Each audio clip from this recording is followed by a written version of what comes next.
आप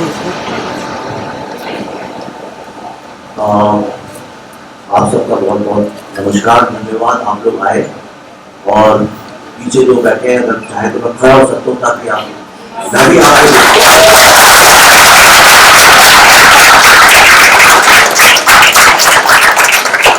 मैं आपको भी दे थैंक यू। ये देखिए मैं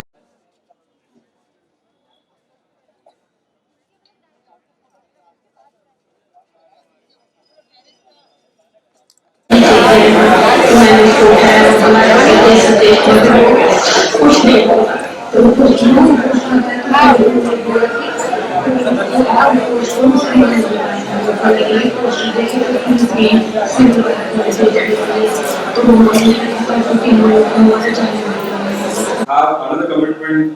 आप सभी लोगों को पता है the film was picked up very well and there are a lot of events and programs about it. So they want to rush out and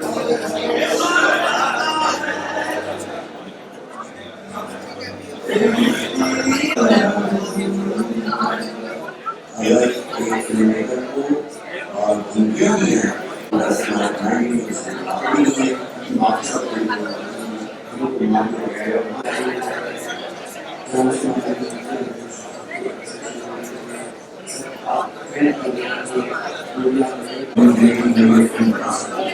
जो सबसे अहम हिस्सा है वहाँ पे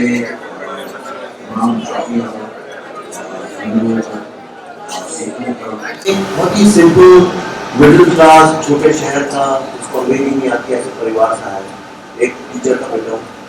तो मैं ज़्यादा ये सफलता सक्सेस ये सब मुझे समझने की नहीं आता। मैं वही हूँ जो आप पहले था जो जानते हैं और वही रहने वाला हूँ, तो ऐसा मुझे उसमें मत बात हुआ।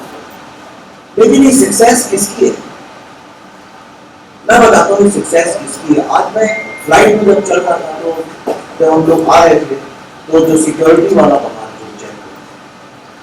उसके चेहरे पे वो खुशी थी जो किसी माँ के चेहरे पे बच्चा पैदा हो।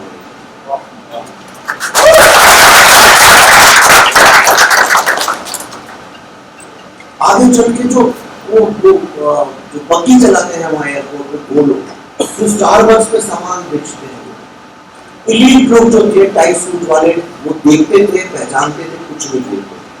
तो लोग दौड़ दौड़ के मेरे पास आए तो उनके चेहरे पर वो भाव था जब बहुत लेट किसी के बच्चा हो तो जो खुशी होती है, एक असंभव चीज जब संभव हो जाए तो खुशी होती है। तो सबसे पहले तो ये जो सफलता है ये मेरी नहीं है, मैं इसको कैटेगोरिकली ऑन द रिकॉर्ड्स आज पहली बार डालना चाहता हूँ। और अगर आप थोड़ा भी मेरा सम्मान करते हैं तो आज के बाद प्लीज सफलता को मुझसे ना दें। मैं सिर्फ एक माध्यम था, ये ऐसी चीजें सरस्वती के आशीर्वाद से होती है, इसके पीछे बहुत डिवाइन फोर्सेस होती है। आप माने चाहे ना माने, मुझे ऐसा लगता है दुनिया में ऐसा है। एक आइडिया का टाइम आ गया था, उसको होना ही था। क्योंकि मैं शिव और सरस्वती का उपासक हूं, इसलिए मुझे कश्मीर का विषय मिल गया। और ये सक्सेस है श्यामा प्रसाद मुखर्जी, ये सक्सेस है टीकालाल टप्पू जी, ये सक्सेस है जस्टिस नीलकंठ गंजू जी, ये सक्सेस है उन एयरफोर्स ऑफिसर्स की जिन्हें अपनी जान यासीन मलिक की गोलियों से, ये सक्सेस है देजा टिक्कू जी की, उनके बच्चों की। वो हर व्यक्ति, कोई भी चीज अचानक नहीं होती है, उसमें बहुत वर्ष लगते हैं, युग लगता है। मैं जब शूट कर रहा था कश्मीर में देवेंद्र में, तुम्हें ही बताना चाहता हूँ, मैं चारों तरफ जब देखता था वो एक बंजर जमीन, अरे जमीन तो बहुत खूबसूरत है, पर एक बंजर जो जहाँ पे ना तो आज कोई संगीत है ना म्यूजिक है। तो मैं सोचता था एक वक्त में कैसे आए होंगे वहां पे मुखर्जी साहब, कैसे उन्होंने ऐलान किया होगा कि इसको बदलना है और इसको एक बनाना है, भारत का अखंड, एक विधान एक निशान एक संविधान। टीकालाल टप्पू जी इकलौते मेरे ख्याल से दो ही, एक या दो वहां पे उस वक्त हमारी विचारधारा के लोग बीजेपी के थे, अकेले। मुझे लोगों ने बताया वो अकेले पैदल दिन भर घूमते ही रहते थे, लोगों को एक सूत्र में बांधने के लिए। उनको क्यों गया। वो पहले एक लीडर थे जिनको मारा गया, आपने इसमें भी देखा। वो कहता है कि किसको मारा, संतोष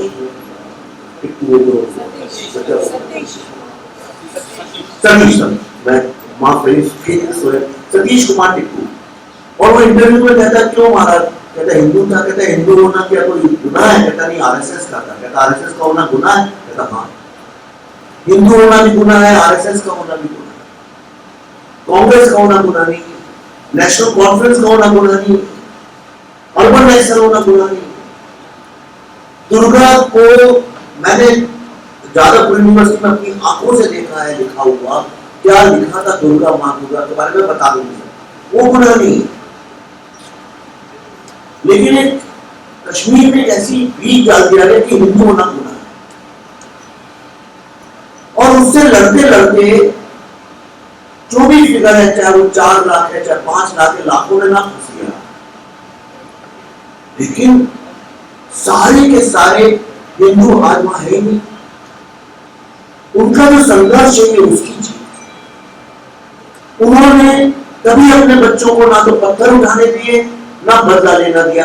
आपको यकीन नहीं आएगा साहब, हम जब रिसर्च कर 4 साल में इसमें रिसर्च जब रिसर्च कर रहे थे, मैंने कहा कहीं ठीक है लोगों ने बदला लेके लिए बंदूक नहीं उठाई, लाठी नहीं उठाई, पत्थर नहीं फेंका, पर कहीं पे कुछ हेट स्पीच तो होगी। ट्विटर में इधर उधर में लिटरेचर में ऐसे में हेट स्पीच मतलब जिसने आपको जुल्म किया, जिसने आपको मारा है, उसको लेके आप खूब गाली गलौज। आप आश्चर्यचकित रह जाएंगे कहीं हेट स्पीच तक नहीं। तो उन्होंने अपने बच्चों को सिर्फ सरस्वती की उपासना में लगाया, पढ़ाया, और उसका कारण आज ये है कि जितने कश्मीरी बच्चे हैं ये दुनिया में हर जगह, कहीं पॉलिसी मेकिंग में है, कहीं वो एडवोकेट्स हैं, अटॉर्नीज हैं, कहीं पे नासा में है, कहीं इंडिया में तो डिफेंस में इतने सारे रहे हैं, जो साइंटिस्ट हैं, वो सारी दुनिया में आज ज्ञान और एक ह्यूमैनिटी का प्रकाश फैला रहे हैं। और जिन्हें जुल्म किया उनके बच्चे गरीबी में पत्थर थे। तो ये उन सब माँ बाप जिनका त्याग और तपस्या, जिनका संघर्ष से उनके बच्चों को ये सफलता मिली, उनके बच्चे मतलब हमारे बच्चों को ये सफलता मिली, मतलब भारत को ये सफलता मिली, ये सरस्वती की उपासना की जो सफलता है ये उसकी सफलता।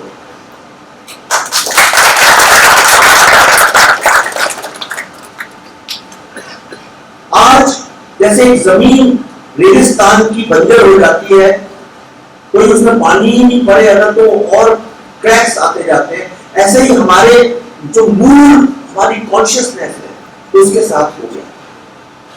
हम लोगों को हमेशा बांटने की कोशिश तो ये हो वो पूरे भारत में ऐसा विश्वास हो गया कश्मीर कोई अलग जगह। आम भारत में लोग ये पूछने लगे थे कि जम्मू में बर्फ गिरती है तो क्या होता है, जम्मू में बर्फ नहीं गिरती, पर जम्मू कश्मीर आमतौर पर, मैं तो महाराष्ट्र में हमेशा मुझसे बहुत लोग पूछते थे, अच्छा वहां शूटिंग कर रहे थे जम्मू में बर्फ ही मिलती, वैष्णो देवी लोगों को लगता है बर्फ मिलती है। हमने कश्मीर को सिर्फ नक्शे में ही अपने दिमाग से भी टेढ़ा मेढ़ा बना के हमें प्रेजेंट कर दिया गया। जो बच्चा स्कूल कॉलेज जा रहा था उसको पता ही नहीं इसका सत्य क्या। आज इस फिल्म के जरिए सबको ये पता चल गया कि बिना कश्मीर के भारत का कोई अस्तित्व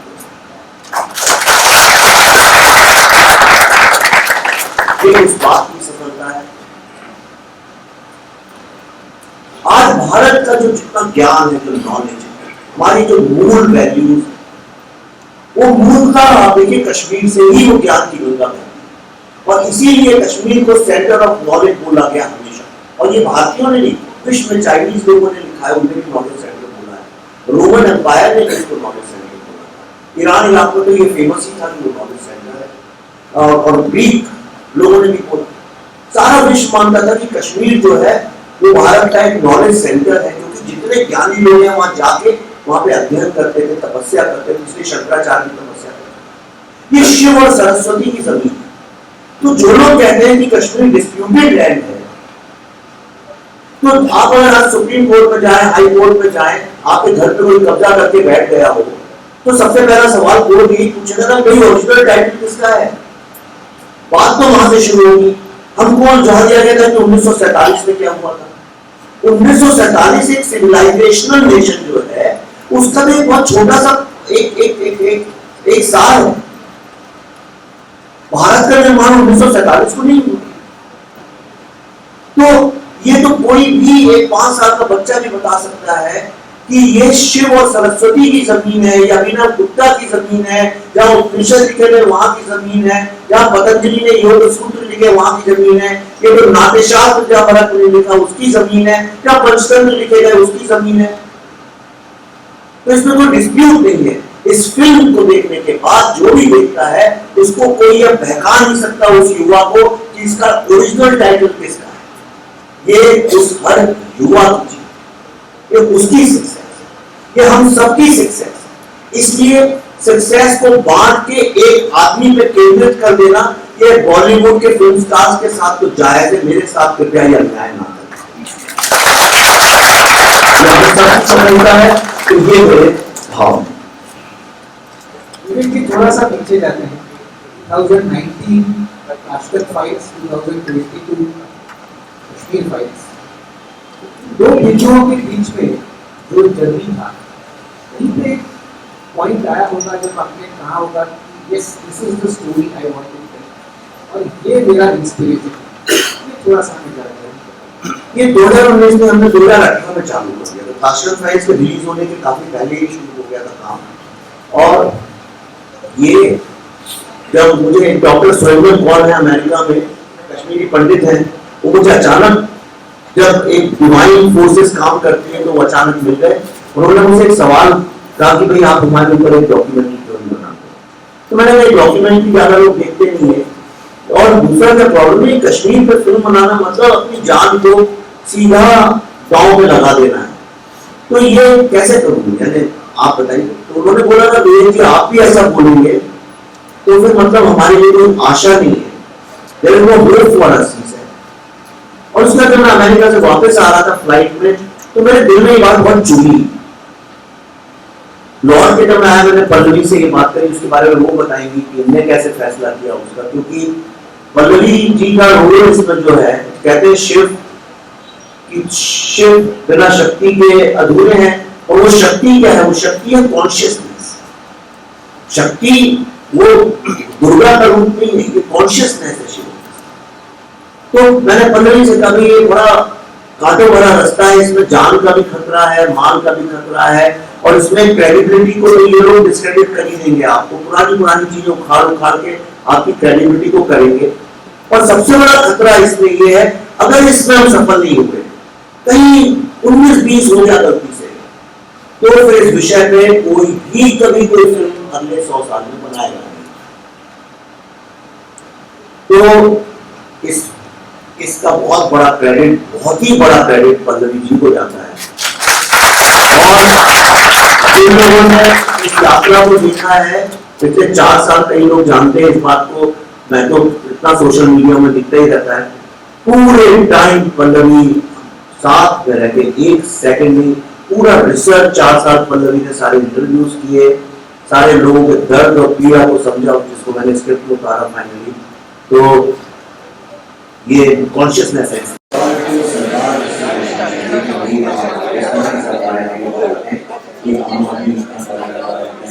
Pallavi ji, this is a cue for you to share your part of that journey. मेरे की पुरानी आदत है कि हर चीज मेरे ऊपर डाल देते हैं, लेकिन ऐसी बात नहीं है। जो हम काम साथ में करते हैं, जब हम साथ रहते हैं, तो जाहिर सी बात है कि फिर हर वो चीज जो जिंदगी में हमको इसका सामना करना पड़ता है, वो दोनों एक साथ ही करेंगे। लेकिन यहाँ पे कश्मीर का मसला है, जब मेरे पास आए और मैं बहुत ऑनेस्टली आज आप सबको ये बात बताना चाहता हूँ, मुझे कश्मीर के बारे में पता नहीं। हमारे कई दोस्त हैं, कश्मीरी पंडित दोस्त हैं फिल्म इंडस्ट्री में, लेकिन 32 सालों से कोई भी कश्मीरी पंडित बहुत बिल्कुल नहीं रहा है अपने दर्द के लिए। तो जब कभी हमने पूछा, कभी हमसे पूछ लिया, कभी और किसी से पूछ लिया, हमारे प्रोड्यूसर थे के वतन नाम से, कोई बताता नहीं। हाँ, बस वो हम निकल आए वहाँ से। तो जो पूरा सत्य है कश्मीर का मुझे पता नहीं था। तो एक ने जब कहा कि इसके ऊपर फिल्म बनानी है तो मैंने कहा व्हाट अबाउट इट। मुझे लगा जैसे कि मिशन कश्मीर वगैरह की फिल्में बनी वैसे ही कोई और बनानी। मैंने कहा इसमें बनाने का क्या फायदा है, अपना क्या लेना देना इससे। तो फिर जब ब्रेक में मुझे बिठा के सब समझाया तो मैं तो अवाक रह गई कि ये जब हुआ ऐसा नहीं कि कोई 400 साल पुरानी घटना है। ये जब हुआ था 1990 में, मैं काम करना मैंने शुरू कर दिया था, मैं अपने पैरों पे खड़ी थी। तो ऐसा नहीं है कि मैं कोई छोटी बच्ची थी या मुझे पता नहीं था या मैंने कहीं पढ़ा नहीं था। तो ये बात मिस कैसे हो गई हमसे, पता कैसे नहीं चला। और अपने आप से इतना मैं बता नहीं सकती, एक ऐसी फीलिंग आने लगी कि शायद हम जो समझते हैं खुद को वो हम है नहीं। तो अपनी नजरों में अपने आप को छोटा पाने लगते हैं। तो रिसर्च जब की मैंने तो पता चला कि ये तो थोड़ा है सेंसिटिव मामला है। तो मैं बहुत दिनों तक सोचती रही इसके बारे में, मैंने तुरंत खा भी नहीं कहा। और जब फाइनली मैंने मन बना दिया कि अगर हमने एक राह चुनी है और हम अगर कह रहे हैं लड़के चोट पे पहली फिल्म से कि हम फाइल्स खोल के रहेंगे, तो ताशकंद के बाद तो ये लाजिम है। अगर हम 30 साल से मुझे ही नहीं पता है तो मैंने ही तो धोखा दिया है उनको, क्योंकि बात मुझ तक नहीं पहुंची। तो आपको क्षमा मांगने के लिए अलग अलग तरीके होते हैं। तो मैंने कहा ये हमारी तरफ से सारे कश्मीर पंडित समाज को और कश्मीर राज्य को, जिसे हमने बिल्कुल अकेला छोड़ दिया, हमारी तरफ से ये सॉरी कहने का मौका है और इसको गवाना नहीं चाहिए। तो हमने फिर ये डिस्कशन किया, उसमें बच्चों को भी शामिल किया कि उन्हें ऐसा ना लगे कि अरे माँ बाप ने पता नहीं कौन सा खतरा बोल दिया और हमारी जिंदगी को क्या बना दिया। हमने उनको भी साथ में लिया, उनको भी समझाया और वो बहुत अच्छा हुआ ये डिसीजन हमारा। क्योंकि जैसे आप जानते हैं कि यंग बच्चे आजकल खासकर शहरों में बम्बई में पले पड़े हैं, तो एक कहीं थोड़ा सा निकल रहे थे शायद एक दिशा में। तो इस स्कूल की वजह से वो वापस ठीक रास्ते पर आ गए।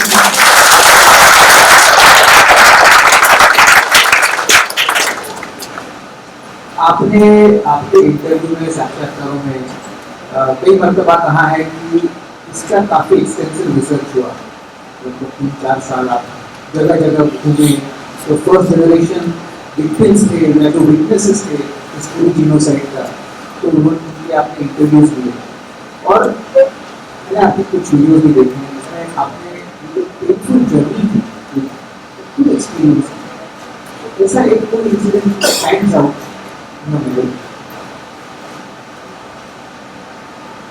एक्चुअली पहला इंटरव्यू मतलब everything was terrible, I must admit. क्योंकि हम जब गए वहाँ उनसे पूछने के लिए तो हमें पता था कि हाँ इनके बेटा की हत्या कर दी थी, लेकिन कैसे की थी ये नहीं पता था। तो हम गए उनके पास, इतना मतलब इतना स्वागत हमारा किया उन्होंने। कश्मीरी पंडितों में एक हाँ हॉस्पिटैलिटी के लिए वो जाने जाते हैं और उनका एक कुछ ऐसा खास रिचुअल है कि जब टेबल पे वो खाना रखते हैं तो उसमें कुछ 7 या 9 रंग वो टेबल पे दिखने चाहिए, ऐसा कुछ एक कस्टम है। तो सारी डिशेस उनकी जो भी है वो टमाटर से लेके और राजमा और याकनी से लेके सब कुछ था वहाँ पे। और हमें नाम बता रहे थे कि ये है और ये प्यार से हमें खाना खिलाया उन्होंने, खूब गप्पे हुई, सब हुआ। फिर हमने कहा चलो इंटरव्यू के लिए बैठते हैं।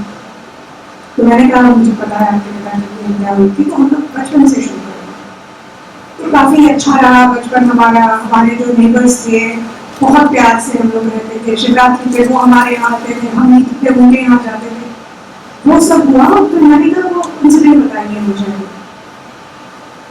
और वो इंसिडेंट बिल्कुल मतलब एक्सप्रेशन नहीं थे उनके चेहरे पे जब वो बात करने लगी उसके बारे में। उन्होंने कहा कि मेरे पिताजी को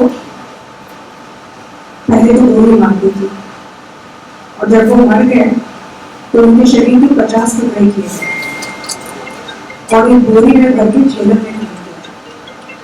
और 2-3 दिन बाद जब वो बोरी ऊपर आई तो उसमें शायद उनका कोई आठ था या कुछ था, उसका एक कुछ कोना मिल गया, इसलिए पता चला कि हाँ ये इनके शरीर के हिस्से हैं। अब आप सोचिए कि जिनके साथ हमने कुछ देर पहले खाना खाया हो, जिनके परिवार के साथ हम लोग मिले हैं, चाय पी रहे हैं, डेजर्ट्स खा रहे हैं, मिठाई खाई उनके साथ, और उनके जीवन में इतनी पीड़ा होगी ये हमने कभी कल्पना भी नहीं की। और ऐसे एक के बाद एक, मतलब आपकी कल्पना के बाहर है कि हत्या तो मतलब बहुत ही मामूली शब्द लगता है उसके सामने। अगर मैं कुछ और थोड़ा सा बताऊं, अगर किसी को तकलीफ ना हो यहाँ पे, तो एक इंटरव्यू में एक महिला ने हमसे कहा कि उनके पिताजी को गोलियों से भून लिया था और सीधा पुलिस को पोस्टमार्टम के लिए गई। तो पोस्टमार्टम किया उनका और बॉडी वापस मिली, तो जगह जगह गोलियों के निशान थे और पोस्टमार्टम करने के बाद वो सिलाई भी ढंग से हुई नहीं थी, तो सब अंदर के ऑर्गन्स दिख रहे थे और वो इतनी रो रही थी जब वो ये बता रही थी, और मुझसे कहने लगी कि अपने पिता को तो कभी किसी भी लड़की ने अपने पिता को कभी व्यवस्थित नहीं देखा होगा, मुझे देखना पड़ा क्योंकि मुझे उनके अंदर संस्कार के लिए उन्हें मिला था और तब ये मैंने सकते। तो ये ऐसे रोज रोज 3-4 अलग अलग जगह से ऐसे दर्दनाक चीजें हम लोग सुन रहे थे कि ये जब किस्सा मैंने सुना तो मैं मेरे कैमरे के पीछे थे, वो महिला बैठी थी, उनके पीछे ही कैमरा था जो मेरे ऊपर था, मेरे उसके पीछे बैठे हुए थे, तो मैं ऐसा इशारा करने लगी कि मुझे ऐसा लगा कि मैं शायद सांस नहीं ले पा रही हूँ, इतनी घुटन मुझे महसूस होने लगी और मैंने कहा रहने तो मुझसे नहीं हो रहा इंटरव्यू, और मैं खुद ही ऑलमोस्ट और फिर एकदम से बैठ गई हुई, क्योंकि मुझे ऐसा लगा कि मैं सुन के सहन नहीं कर पा रही हूँ कि महिला उसने 30 सालों से यही जख्म अपने दिल में लेके वो जी रही है, और सिर्फ जी रही है, वो इसका क्लोजर भी नहीं मिला है क्योंकि किसी को सजा नहीं हुई है। उनके पिता के साथ जिन्होंने ये किया है कोई भी गया नहीं है, जेल FIR नहीं है, कुछ नहीं है, और आज 32 साल हो गए इस बात को। ये सारे जख्म लेके जब वो बैठे हैं इतने दिनों से और किसी ने सुना तक नहीं, और हम लोग भारत की इतनी महानता की बात करते हैं, हम विश्वगुरु अपने आप को कहलाने की कोशिश कर रहे हैं, और ये क्या किया है हमने अपने देश में, तो बहुत ही आप उनके पूरे कथारसिस का एक माध्यम बनते हैं, और वो मतलब हर एक व्यक्ति में, चाहे वो महिला हो या पुरुष हो, सब ने हमसे एक बात जरूर कही कि रोना उनको इस वजह से नहीं आ रहा था कि वो वापस उन्हें याद आ रहा था सारा, वो तो है ही क्या जख्म, एक बहुत गहरा जख्म है, लेकिन कहना उनका ये था कि पिछले 32 साल में किसी ने हमसे आके इस तरह से पूछा ही नहीं जैसे आप पूछे हैं, और इसीलिए वो आंसू निकल रहे थे।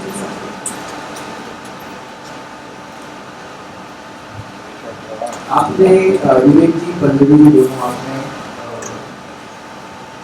कई माध्यम में कहा है कि काफी सारे हर्डल्स आपको फेस करने पड़े, जो कि बॉलीवुड के इकोसिस्टम के भीतर पिक्चर रिलीज होने के बाद आपको फेस करने पड़े, बट हम जानना चाहते हैं कि इस पिक्चर का जो पूरा वर्किंग प्रोसेस जो कहते हैं, पूरा शूटिंग वगैरह, उसमें भी आपको कई दिक्कतें आई होंगी, कई हर्डल्स का सामना करना पड़ा होगा, तो क्या इसका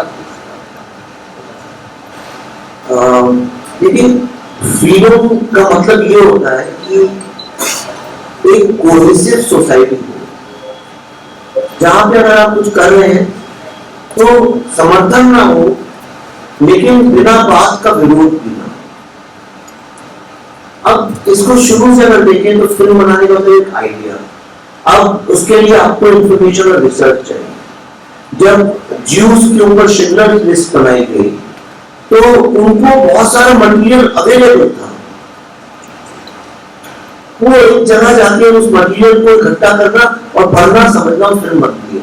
एक किताब लिखी गई थी जिसके ऊपर यहाँ तो कोई FIR ही नहीं लिखी गई थी, कोई रिसर्च ही नहीं था, कुछ नहीं। भारत सरकार को RTI भेजिए, कोई इंफॉर्मेशन नहीं, जम्मू कश्मीर गवर्नमेंट को भेजिए तो वो कुछ 100-200-219 का नंबर बता देते हैं, तो आदमी करे क्या? तो वो एक बहुत बड़ी समस्या थी कैसे ढूंढे। अच्छा, एक पूरी की पूरी सोसाइटी टुकड़ों में बढ़ गई, कुछ अमेरिका चले गए, कुछ जम्मू में रह गए, कुछ दिल्ली आ गए, कुछ, अब उनको ढूंढना जोड़ना तो एक बहुत बड़ी समस्या थी, और उसको धीरे धीरे धीरे धीरे हमने उसको स्ट्रीमलाइन किया पूरा। दूसरी समस्या ये थी कि भाई इसको कौन फाइनेंस करे, कहां से पैसे आए। शुरू में तो हम निकल पड़े, हमने कहा कि अब जो है सर पे कफन बांध के निकल जाते, जो होगा देखा जाएगा। हमने तो ये सोचा नहीं था कि फीचर फिल्म बनाएंगे, हमने जो बने डॉक्यूमेंट्री बने, वेब सीरीज बने, कुछ नहीं होगा। तो हमने ये सोचा था कि चलो यूट्यूब में डालते, मैंने पगड़ी से एक बोला खा दूं, मैंने कहा worse worse come to worse, मैं किताब लिख दूंगा। तो हमारे एक, अच्छा यही मैं अगर बोलता, देखिए कितनी आसान, आपको मैं देखिए कितना बड़ी हमारे कंट्री में हिपोक्रेसी है। अगर मैं किसी भी से भी बोलता कि मैं एक फिल्म बना रहा हूं, हमने 700 लोगों का इंटरव्यू, कैसे फॉर एग्जाम्पल, तो मैं कहता 700 तो छोड़िए, मैं कहता मैं कुछ 8-10 लोगों, 8-10 कश्मीरी मुस्लिम लोगों का रियल इंटरव्यू कर रहा हूं, और उनके इंटरव्यू पे बेस्ड एक फिल्म बनाना चाहता हूं, कैसे आर्मी ने इन लोगों को सप्रेस किया और ऑप्रेस किया। आप यकीन करिए, ना हमें मेहनत करनी पड़ती, ना हमको कोई स्ट्रगल करना पड़ता है, स्टाफ भी आ जाते, पैसा भी आ जाता, मार्केटिंग भी हो जाती, सब कुछ हो जाता, और शायद हम भी बहुत पैसे कमा लेते, पर हमने वो रास्ता ही नहीं चुना, क्योंकि हम फिल्म बनाने के लिए नहीं, फिल्मों से, बॉलीवुड से तो मैंने 2010 में डिजाइन कर दिया। देवेंद्र मेरे को तब से जानते, इनसे मेरा बड़ा प्रेम का रिश्ता, और जब हम कोई नहीं जानता था मुझे, तब ये मुझे जानते, तो इसलिए गवाह है, इसलिए मैं बोल रहा हूँ, ये ना सोचे मैं आज बोल रहा हूँ ये बात। तो मैंने तो ये तय ही कर लिया था कि मेरे को ये सब में पढ़ने की, मैं भारत की जो कहानियां कोई भी बताने में डरता है, वो कहानी में बताऊं।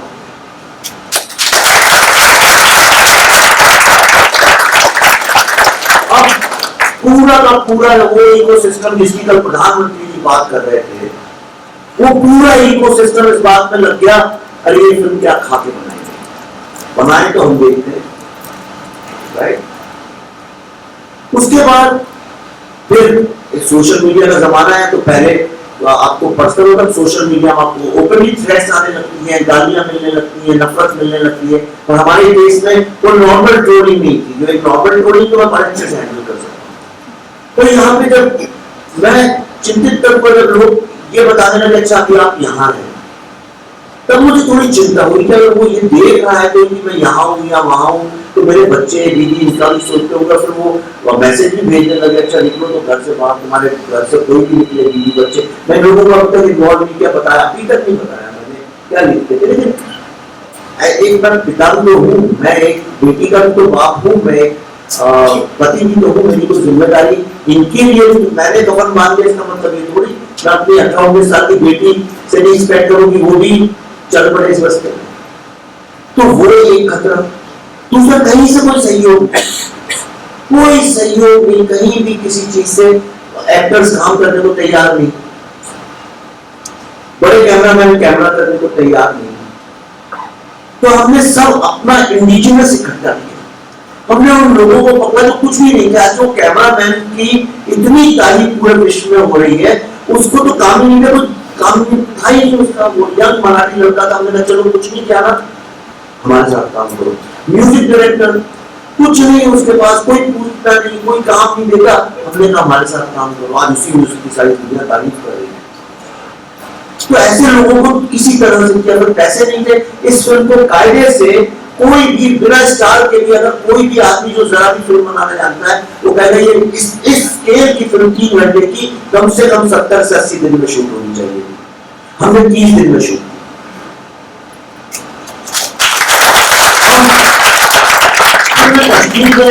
कश्मीर में हमने सोचा कि चलो कश्मीर आए तो यहाँ के लोगों को तो समझे, ऐसा नहीं भाई है तो अपने बच्चे है, तो अपनी देश पर है तो रहे वहां पे, बेगुनाह है, इस्लामिस्ट लोग हैं, जो भी होंगे उनसे बातचीत तो करें, देखें क्या होता है। उनको हमने खाने पे बुलाया, हमारे साथ बैठे हुए लड़की भी थी वहां की, जो कि बहुत अच्छी थी, जो अपने को मानती थी कि मैं भारतीय हूँ, मुस्लिम लड़की, पर वो उसको ऐसा नहीं था कि ये अलग है। तो बातचीत में हर कोई बोलता है इंडिया ऐसे यूज करते हैं, पर अगर आप थोड़े से संवेदनशील हैं तो आप कॉम्प्रोमाइज कर ले तो आपको समझ में आएगा क्यों बोलते, क्योंकि सब 1990 के बाद पैदा हुए। उनको बताया ही नहीं गया कि भारत और कश्मीर का क्या रिश्ता है। तो उसके उसके खिलाफ सब हो गए। अगले दिन उसको 4-5 दिन के लिए भागना पड़ा छोड़ के शुरू। फिर मेरे ऊपर फतवा इशू कर दिया। अब फतवा इशू करने का मतलब है दोबारा कश्मीर भी नहीं जा सकता हूँ, और यहाँ पे भी सोच सोच के चलना पड़ता है, क्या करें क्या नहीं करें। फिर मार्केटिंग कैसे करें, डिस्ट्रीब्यूट, आपने तो अपनी आंखों से देखा है। आज देखिए, मैं चिल्ला चिल्ला के कह रहा था इस फिल्म को, ये बड़े बीच कैंडी की फिल्म नहीं है। ये तो नासिक, रतलाम, ऐसे छोटे मोटे शहरों में लोगों को देखने की फिल्म है। ये हर भारतीय को देखने की फिल्म है, किसी को विश्वास ही नहीं था। 400 स्क्रीन, यानी बॉलीवुड की बी ग्रेड फिल्म भी जो होती है वो 1,500 स्क्रीन पर रिलीज होती है। ये कश्मीर है लोगों के दिमाग में। ये जो स्टैब्लिशमेंट है पूरब में, ये नहीं कर सिर्फ बॉलीवुड का, मीडिया का। फिर मीडिया, मैं गिड़गिड़ा के लिटरली बोल रहा हूँ, सत्य बोल रहा हूँ, सरस्वती की साक्षी मान के बोल रहा हूँ, गिड़गिड़ा के मैंने कहा प्लीज प्लीज इसको आप थोड़ी स्पेस में, लोगों को पता तो चले कश्मीर फाइल्स नाम की फिल्म आ रही है, और एक बार पता चलेगा तो देखिए लोग कैसे उमड़ेंगे।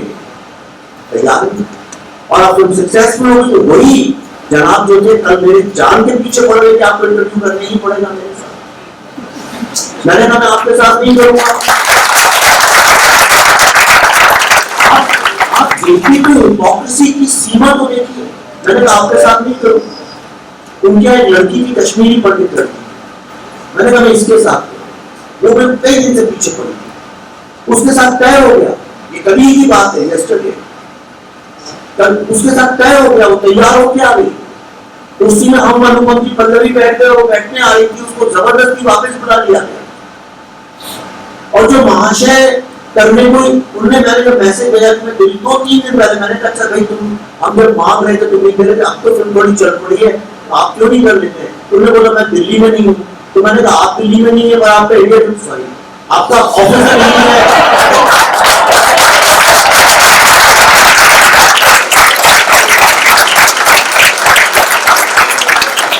और मैं ऐसे नहीं बोल रहा हूँ, सारा व्हाट्सएप है। मैंने कहा आपका स्टूडियो तो दिल्ली का, वो नहीं बाहर जा रहे थे। तो उन्होंने जवाब ही नहीं दिया, उसके बाद जवाब ही नहीं दिया। तो उस लड़की के साथ तय हुआ, और सच कह रहा हूँ वो स्टेज में आई और उसको किसी काम से बुलाया गया। उसका मैंने देखा दूर खड़ी, उसकी आंखें बड़ी पीली थी।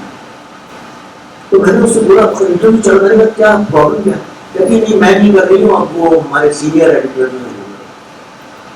तो सीनियर एडिटर साहब जब आए तो मैंने कहा नहीं, आप भैया आपको करने पर मैं इसके बिना नहीं करूंगा, और उसको फिर स्टेज पर बुलाया गया। अब पूरा भारत टूट टूट के फिल्म देख रहा है, किसी को कोई आपत्ति नहीं, कोई डिवाइडेड ओपिनियन नहीं है। जो भी 80 साल की महिलाएं भी देख के आ रही है, रो रही है, बच्चा भी रो रहा है। आज तो मुझे इतने सारे लोगों से फोन आए जो मैं कल्पना भी नहीं कर सकता, वो भी रो रहे हैं, हर व्यक्ति रो रहा है। अब तो छत्तीसगढ़ में कांग्रेस के चीफ मिनिस्टर आज शाम को देख रहे हैं, और मैं उनके वीडियो अकल पोस्ट करूंगा, वो भी रोएंगे।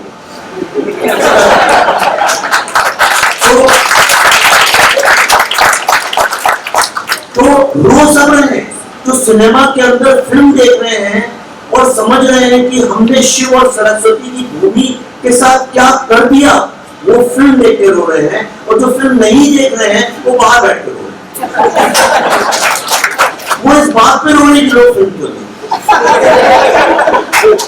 तो ये जो समस्या है, ये पूरा, तो फिर आए हमसे इंटरव्यू करने, तो कहने का डिवाइडेड ओपिनियन। मैंने कहा देखिए एक सेकंड, सबसे पहले तो ये नो डिवाइडेड ओपिनियन, आप ओपिनियन डिवाइड हैं। इतने साल से आप लोग झूठ बोलते हैं, लेकिन आपके अगेंस्ट कुछ लोग क्यों हैं? मैंने कहा इसलिए है कि जो झूठ की दुकानें आपने 32 साल से खोली है। मैं आपको एक बताऊं, कश्मीर एक पॉलिटिकल समस्या नहीं है, कश्मीर एक कमर्शियल समस्या है, कश्मीर एक व्यवसाय है, कश्मीर एक धंधा है।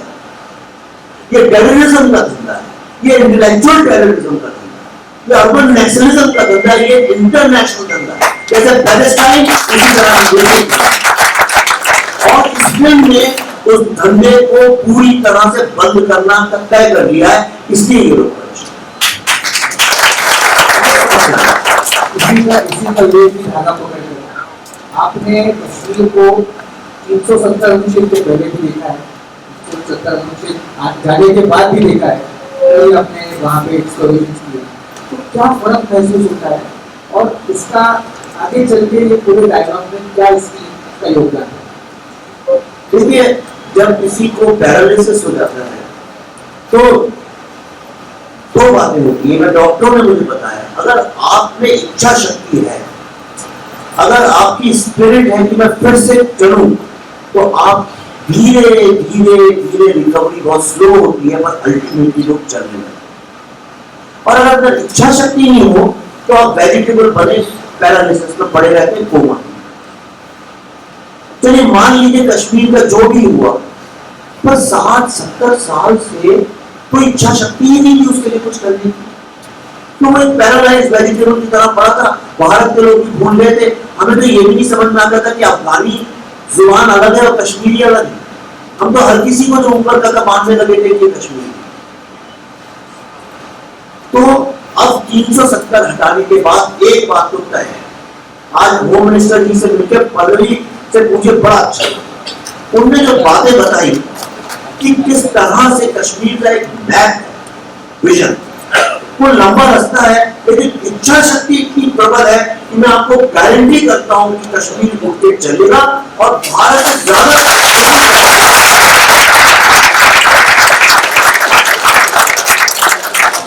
प्रधानमंत्री जी ने मुझसे एक ही बात बोली, उन्होंने बोला कि अगर हम सबकी चेतना फिर से जागृत हो जाए तो कश्मीर, मेरा ऐसा विजन है कि पूरे विश्व में ह्यूमैनिटी और वननेस का सबसे बड़ा एग्जाम्पल बनाते छोड़े।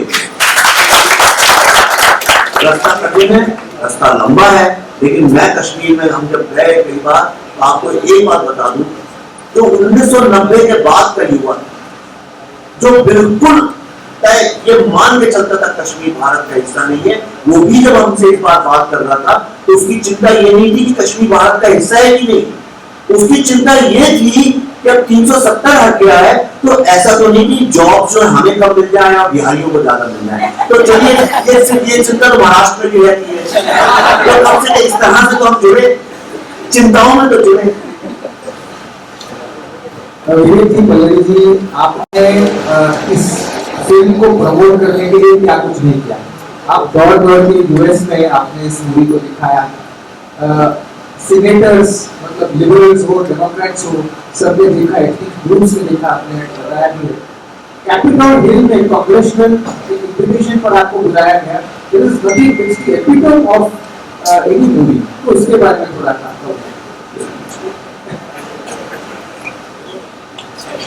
तो क्या हुआ, कुछ नहीं था, कोविड का विरोध था, यहाँ सब कुछ बंद था, तो हम लोगों ने ऐसा सोचा कि चलो अमेरिका में 8 नवंबर को प्लेन फ्लाइट जाना खुल गई, तो हमने कहा चलिए वहां पे जाऊं और वहां पे लोगों को दिखाते तो कम से कम ये तो पता चले कि क्या हो रहा है। तो हमने मतलब चर्चा चालू की कि हम अमेरिका में दिखाना चाहते हैं, बड़े छोटे लेवल पे 2-4, जैसे आपको फोन कर दूं कि अच्छा भाई साहब कुछ मदद करिए, हमारे कुछ लोग बैठे करेंगे तो फिल्म देखें, ऐसे करके हमने शुरू किया। लेकिन 10-12 दिन के अंदर 36 ऑर्गेनाइजेशन जुड़ गई, world youth organisation, world Sikh organisation, Christian organisation, physician organisation, Telugu organisation, Kannada organisation, Marathi समाज, बंगाली समाज, 36, Nepal, Tibet, Buddhist, EST, Syrian, सब जुड़ गए। 36 ऑर्गेनाइजेशंस ने अपने मन से बीड़ा उठाया कि इस फिल्म को हम बहुत ही एक अच्छे तरीके से, ऑर्गेनाइज तरीके से लोगों को दिखाएं। 16 शहरों में इसकी स्क्रीनिंग हुई। इसकी स्क्रीनिंग के चलते बहुत जगह बुलाया गया, हार्वर्ड में हम गए, पल्लवी भी ने, इनकी स्क्रीनिंग तो बहुत ज्यादा वायरल हो गई थी वहां पे, और हमने सब जगह जाके एक ही बात बोली। हमने बोला अमेरिका जो है आज सारी दुनिया में छाती ठोक के कहता है हम ह्यूमैनिज्म की बात करते हैं। मैंने तो अपनी जिंदगी में ये ह्यूमैनिज्म होता क्या है कभी देखा नहीं, दुनिया तो बटी ही हुई है, लेकिन मैंने एक चीज जरूर देखी है कि वननेस क्या होता है, और ये वननेस जो है कश्मीर से निकला हुआ शैविज्म का कॉन्सेप्ट है। और इस तरह से हमने इस बात को सब जगह वहां पे बहुत प्रचार किया कि इंडिया की वैल्यूज क्या है और क्यों कश्मीर सारे विश्व के लिए इंपॉर्टेंट है। वहां पे कैपिटल हिल में पहली बार, सिनेमा तो छोड़िए, पहली बार इतिहास में ऐसा हुआ कि 2 फिल्म मेकर्स को बुला के कांग्रेचुलर रिसेप्शन दिया गया। और वहां पे जो कांग्रेसमैन थे, कुछ डेमोक्रेट कांग्रेसमैन थे, जो पहले फ्री कश्मीर की जो कैंपेन चालू हुई थी एप्रोवेशन 370 के बाद, उसमें काफी उन्होंने एक्टिविज्म की और हमारी भारतीय मूल के भी है उनमें से। उन सबको कैपिटल हिल में, जिसको कि पावर और डेमोक्रेसी का सबसे बड़ा टेंपल माना जाता है, वहां पे उनको स्पीचेस में ये एडमिट करना पड़ा कि yes it was a genocide.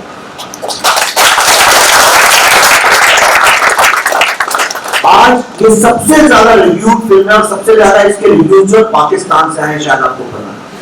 Her Pakistani reviewer ने exodus word genocide word use.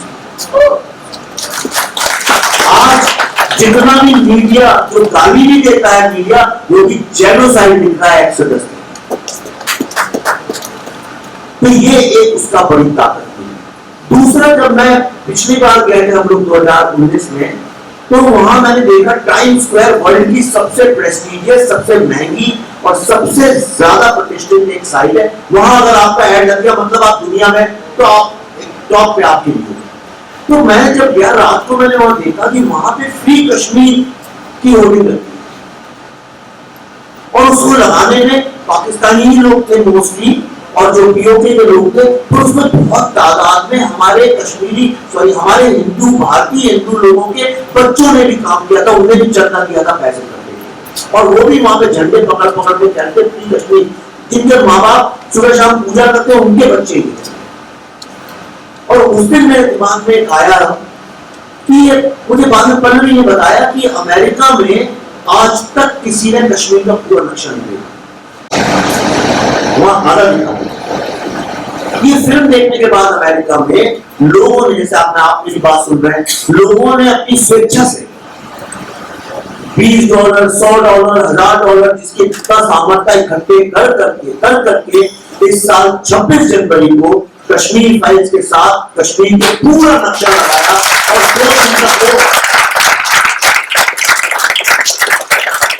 और 26 जनवरी और 27 जनवरी 2 दिन तक पूरे टाइम वहां पे भारत कश्मीर का पूरा नक्शा कश्मीर फाइल्स के नाम से लोगों के सहयोग से चलता है। और उसके बाद में आपको जो सबसे बड़ी विजय है, जो सक्सेस, ये आप सबकी भी विजय। कई बार आपने देखा होगा ये लोग आते हैं और कहते हैं कि अमेरिका की स्टेट ने इंडिया के लिए ये साइटेशन दिया है कि इंडिया में तो फैशिस्ट गवर्नमेंट है। हिंदू जो लोग हैं वो सेकंड टेरर के लिए उठा लाते हैं कहीं से ये लोग, ये उसके लिए लॉबिंग करते हैं, एक्टिविज्म करते हैं, लोगों को वाइन पिलाते हैं, सब करते हैं, सेनेटर्स को पैसे देते हैं, कांग्रेसमैन को लॉबिंग अमेरिका में लाओगे को $, दे रहे, सर करा के ऐसा मैन्युपुलेट स्कीम करके कहीं से निकलवा। हमें नहीं पता था, लेकिन जो रोड आइलैंड एक बहुत ही डेमोक्रेट, सेकुलर, प्रोग्रेसिव, लिबरल जगह है, जितनी भी डेफिनेशंस लेफ्ट और इन लोगों की होती है सब है, बड़ा है, हर सर्व गुण संपन्न। और जो डेमोक्रेट प्रेसिडेंट्स होते हैं वहीं से अपनी कैंपेन चालू कर। तो अभी 2-4 दिन पहले डॉक्टर सुरेंद्र कौल, जो ग्लोबल कश्मीरी पंडित डायस्पोरा के फाउंडर, वो आए तो रोड आइलैंड की जो, जिसको विधानसभा हमारे बोलते हैं, हाउस ऑफ रिप्रेजेंटेटिव बोलते हैं, वहां से ये सर्टिफिकेट लाए, पल्लवी आपको पढ़ते बताएंगे। और ये शांति से सुनिए, ध्यान दीजिए कि ये तो भारत की स्टेट नहीं कर रही है, ये American state.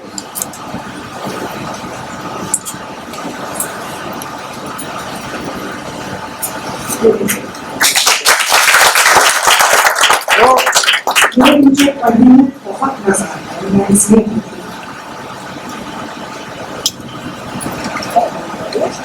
State of Rhode Island takes a citation. We hereby know to all that the Rhode Island House of Representatives hereby offers its sincerest congratulations to Vivek Ranjan Agnihotri, director and filmmaker, in recognition of the premiere of the Kashmir Files detailing terrorism and extremism by memorializing the events of 1990, in which 500,000 Kashmiri Hindus were ethnically cleansed in the Kashmir Valley by Islamic gangs and forced to live as refugees.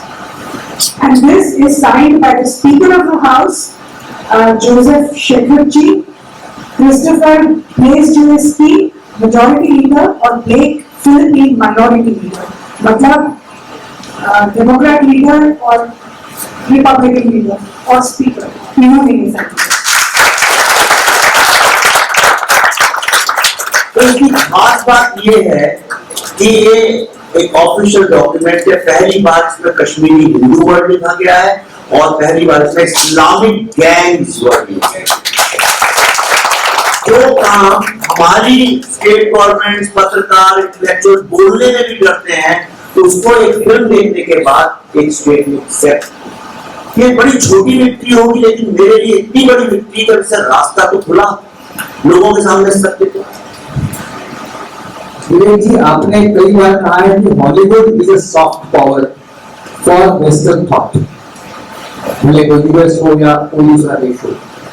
तो क्या हम ये मानेंगे कि this is the beginning of the Indian soft power? इस पे कुछ आप कहना चाहिए?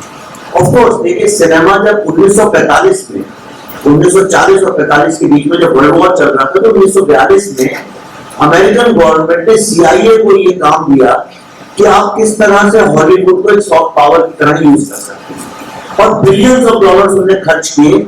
और वो जो लड़ाई जीती गई थी, वो सिर्फ ऐसे ही जीती गई थी बंदूकों और तोपों से, उसमें ये सॉफ्ट पावर ने काफी काम किया। सॉफ्ट पावर ने क्या किया? तो उसने हिटलर को एक्सपोज किया, नाजी को एक्सपोज किया, दर्दनाक कहानियां बाहर लाया। और आज भी आप देखिए, कहीं आप यहाँ से छोटा दूर आसनसोल चले जाइए, आप रतलाम चले जाइए, कहीं भी चले जाए छोटे गांव में, ताइवान चले जाइए, युगांडा, बच्चा जिसका पॉलिटिक्स से कोई लेना देना नहीं, उससे पूछे वर्ल्ड में सबसे अच्छी डेमोक्रेसी कौन सी है बेटा, तो बोलेगा अमेरिका। बोलिए दुनिया में नंबर 1 कंट्री कौन सी है, बोलेगा अमेरिका। उसको स्कूल में तो नहीं पढ़ाई गई ये बात, लेकिन उसने हॉलीवुड की मूवी देख देते हम कौन सी सबसे अच्छी सभ्यता है दुनिया में, हमारे बच्चों को नहीं पता।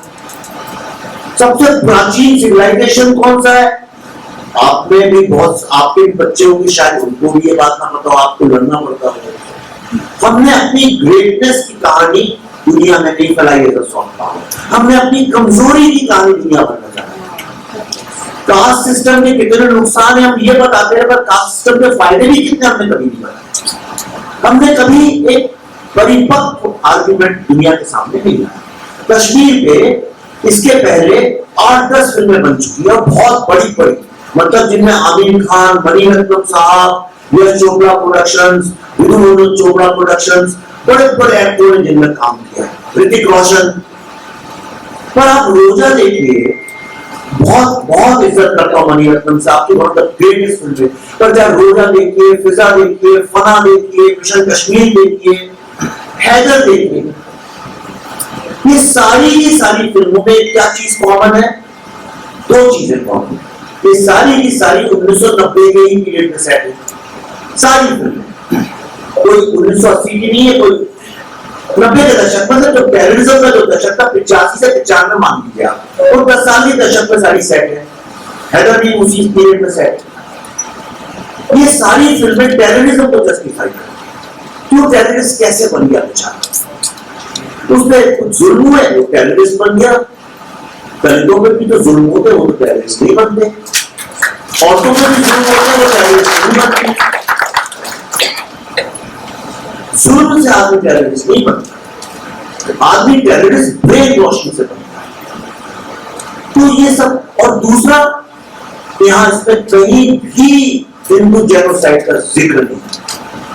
दूसरा, इन फिल्मों ने जो सबसे बड़ा एक पाप किया, आप कल्पना नहीं करेंगे, मार्टन टेम्पल पूरे विश्व में अपने आर्किटेक्चर की, आप सिर्फ धर्म नहीं मानते, आप उसके साथ देवी देवता नहीं जोड़ा, छोड़ दीजिए, आर्किटेक्चर तो मानते हैं। भारत की महान आर्किटेक्चर का प्रतीक था मार्टन टेम्पल, पूरे विश्व में दिखा गया उसके बारे में। उसको ध्वस्त तो कर दिया था, पर तब भी ध्वस्त होने के बाद भी उसको मार्टन टेम्पल तो सब बोलते थे, कश्मीर के लोग भी वही बोलते थे। लेकिन फिर हैदर की शूटिंग हुई, और मैंने अभी जब शूटिंग कर रहे थे अपने लड़कों से, मैंने बोला कि मैं मार्टन टेम्पल में शूट करना चाहता हूँ, उसकी परमिशन चाहिए। तो कहते सर ये कहाँ है? तो मैंने उसको नक्शा भेजा, ये जो गूगल मैप भेजा मैंने, कहता है वो शैतान की गुफा। उस फिल्म के कारण मार्टन टेम्पल का नाम आज कश्मीर में बदल गया है। उसको शैतान की गुफा के नाम से जाना जाता है, उसे मार्टन टेम्पल के नाम से ये प्रॉब्लम हुआ। तब मैं जब हम पहले भी जब जा रहे थे, हम प्रधानमंत्री जी से मिले और मैंने उनसे बोला मैं इस फिल्म को as a soft power use करना चाहता हूं। जिस तरह से योगा और आयुर्वेदा आपने फैलाया है, इस फिल्म से मैं पूरे विश्व में लोगों को यह बताना चाहता हूं कि कश्मीर की धरोहर क्या है, और हम ये काम करने में सफल हो रहे हैं ऐसा तो लग रहा है। आगे तो आप भी मानेंगे। वक्त का तकाजा है। एक छोटा सा ये मैं I can't resist this question और ये पल्लवी जी के लिए है। विवेक अग्निहोत्री 2.0 ये एक समीकरण आपने कहीं बोला है, तो पल्लवी जी ने तो विवेक अग्निहोत्री 1.0 देखा होगा, 1.5 देखा होगा, तो ये क्या ट्रांसफॉर्मेशन है? 1 से लेकर 2.0 तक क्या ट्रांसफॉर्मेशन? ये विवेक है ना, फिल्म मेकर है, इज अ स्टोरी टेलर, तो इनकी हर कहानी का एक टाइटल होना बहुत जरूरी है। तो इसीलिए ये 1.0 2.0 एक्चुअली हम सब इवॉल्व होते हैं। जो हम 21 साल की उम्र में थे तो आज हम नहीं, जो आज हम हैं वो आज से 20 साल बाद नहीं होंगे। तो हर आदमी इवॉल्व होता है, हर आदमी की इवॉल्व होने की वजह अलग होती है, स्पीड अलग होता है, डायरेक्शन अलग होती है। लेकिन हाँ, विवेक मेरे ख्याल से जिस दिशा से आए और फिर जिस दिशा में निकले थे और फिर जहाँ जिस दिशा में पहुंचे हैं, ये एक पूरा जिंदगी का त्रिकोण इन्होंने कवर कर लिया है पूरा। तो इसलिए मुझे लगता है कि वो हर उस, जैसे हमको ज्योमेट्री में सिखाते हैं कि हर एंगल का वो मुझे ABC उस पॉइंट के नाम देने होते हैं, तो ऐसे इन्होंने अपने वो हर मोड़ को एक एक टाइटल दिया हुआ है। बट आई थिंक मुझे कहीं पता था कि वो हर चीज का सर्कल कंप्लीट होता है। We all come back 360 degrees. तो अभी 3.0 भी इनका बाकी है। दो फायदे तो खुद ही है, दो फायदे तो खुद में विवेक की और कितने फायदे खुद में। मैं बहुत बड़ा काम हो रहा है, बहुत बड़ा काम हो रहा है। मेरे वायर के बीच में मत घुस जाओ किशन। ये फिल्म हमारे ये पास की फिल्म, बिल्कुल गलती मत करना कि पास की फिल्म है। ये फिल्म हमारे पास की होती मैं बनाता ही नहीं, मुझे हिस्टोरिकल फिल्म बनाने का शौक है। ये हमारे फ्यूचर की और तुम्हारे फ्यूचर की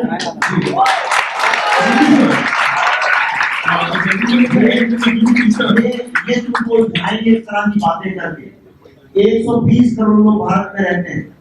120 करोड़ लोगों को पिछले 70 साल से इन लोगों ने इतनी पीड़ा और इतनी ग्लानि की, आत्मग्लानि की भारत का जो भी आदमी अंग्रेजी नहीं बोलता है, कोलोनियल का, उसको लगता है जैसे मैं कमजोर हूँ, मुझमें कोई कमी है।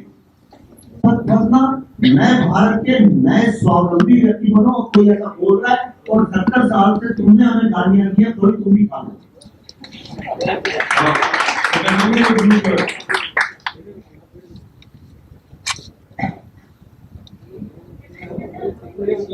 Let us follow some order.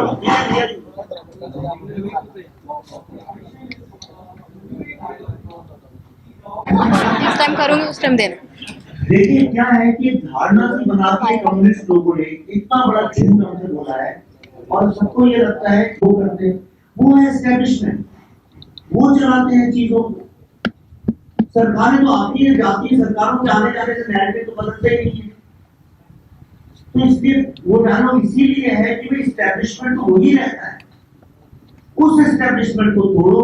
अच्छा सरकार चलिए, अच्छा कोई सी भी आ गई नई सरकार 2014 आई, बॉलीवुड के एस्टेब्लिशमेंट बदला,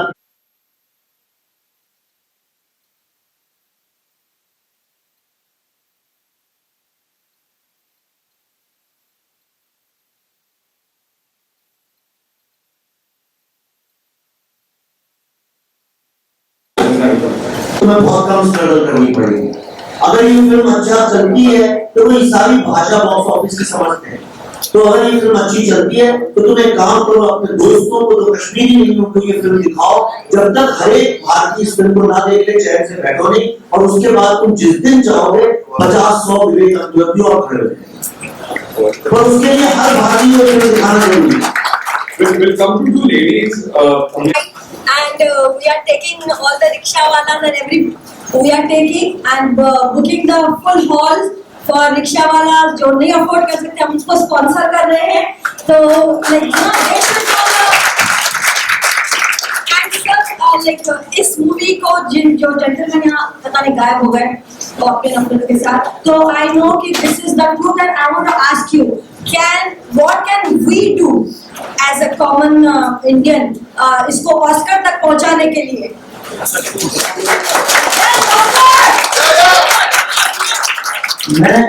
मैं आपसे कहूँगा बस उसको एक अच्छा सा हाथ दीजिए, उनको लगना चाहिए कि वो हमारा ही हिस्सा है, कटे फटे नहीं। वो जो आशीर्वाद है उससे बड़े बड़े रास्ते खुल जाते हैं हिमालय के लिए। सर आशीर्वाद के साथ हमारे बहुत सारे सैल्यूट प्लीज एक्सेप्ट कीजिए and we love you people.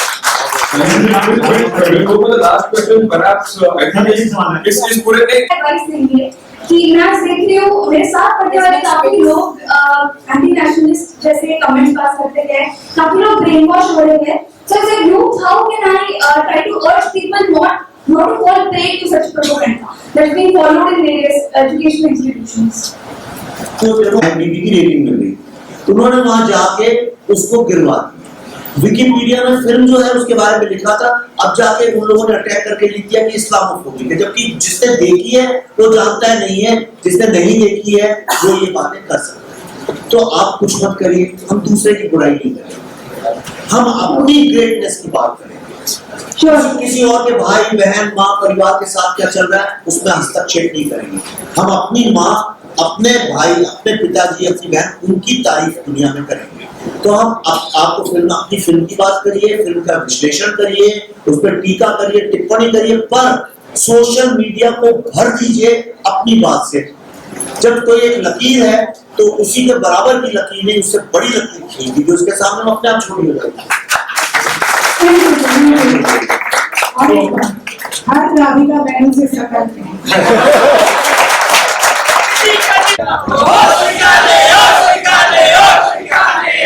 Bharat माता की जय, भारत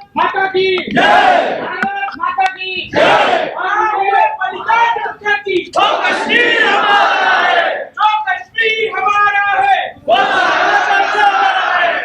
विवेक जी, at this point I remember because आपने भी कहा होता है क्लासिक चैम के रिलीज देख रहे हो यहाँ पे स्लोगन ये हो रही है, इतने सारे यूथ आए, that's been a fantastic journey I guess, and not just this, जब इन्होंने कहा कि फिल्म जब फ्राइडे में रिलीज हुई थी तो शायद 200-300 स्क्रीन थे, and I think now it's 1200 1500 और 5000 टैक्स फ्री मूवीज होते हैं सुना था, लेकिन गवर्नमेंट हाफ डे देती है मूवी देखने के लिए, मुझे पहली बार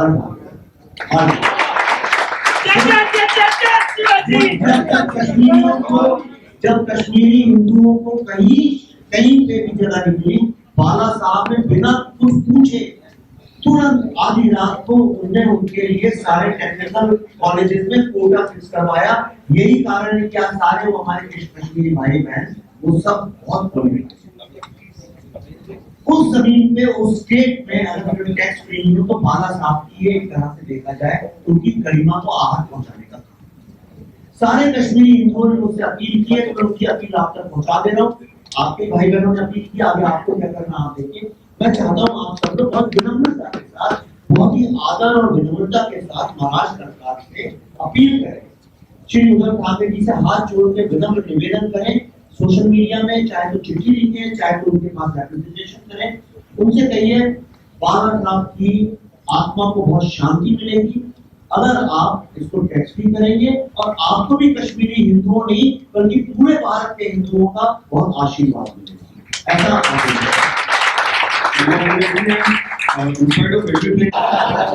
तो दिल की बात जुबान पे आ गई। तो मैं पढ़ रहा था कि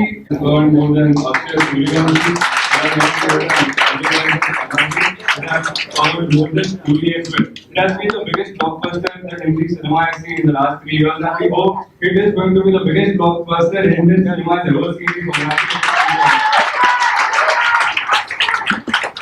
आपने बात की कि ये जो आपके टेबल से जिसको राम गोपाल वर्मा ने जो कहा कि बॉलीवुड के बाद भी विवेक गुड 3-4 बार मैंने ही किया है। रुक लूंगी, लाओ इस हाथ में दे दो, इस हाथ में इधर से On this note, I conclude this program and I want to thank Vivek ji, Pallavi ji and Ashish ji for getting that. आराम से What is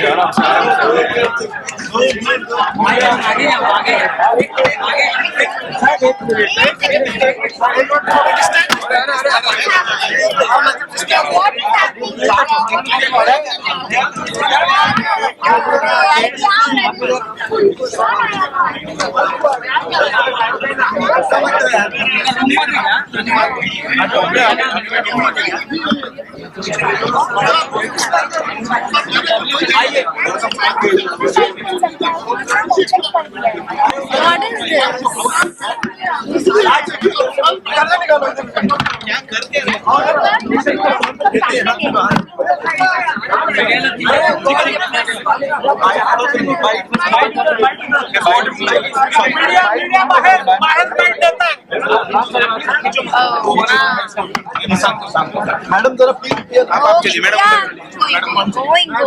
मैडम मैं आपको राज अरे यार ये इधर पाया है। वेट करो ना।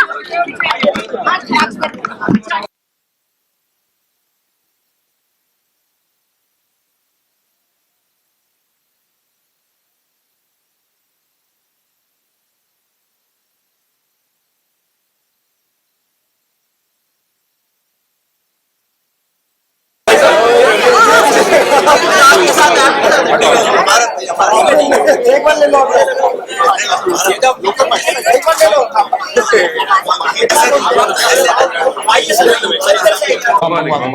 चलिए लेट्स गो।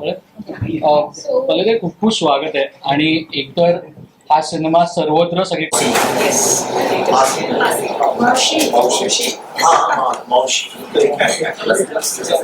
बिल्कुल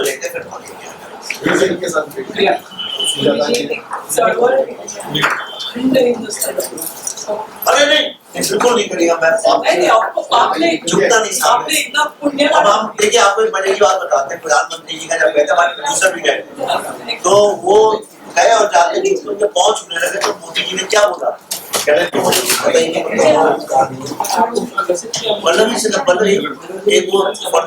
फडणवीस जी के साथ कुछ सम्मान करना चाहते थे इनसे बात चलिए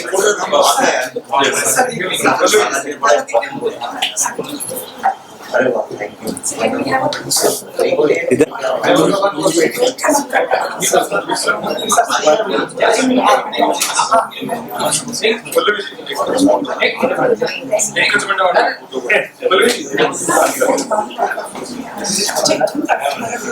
स्पीड पाठव लाईव्ह घेतलं का विचार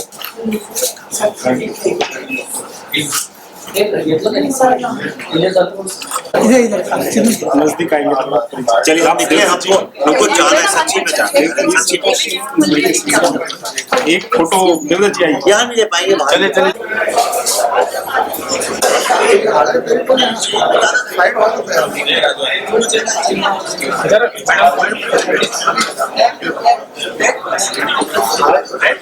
अरे मित्र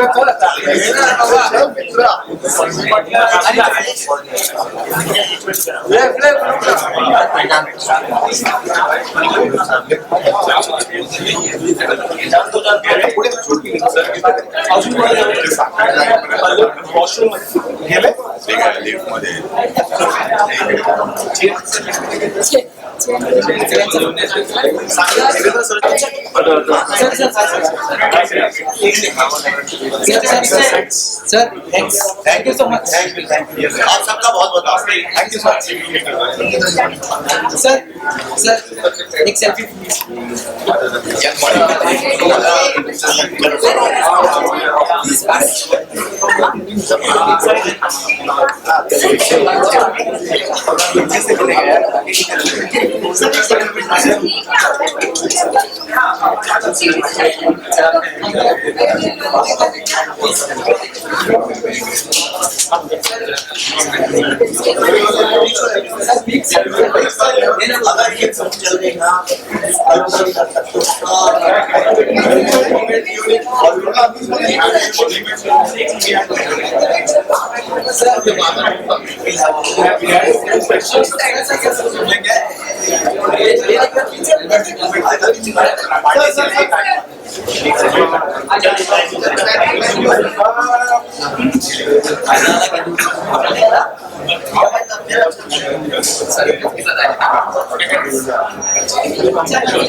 Sorry.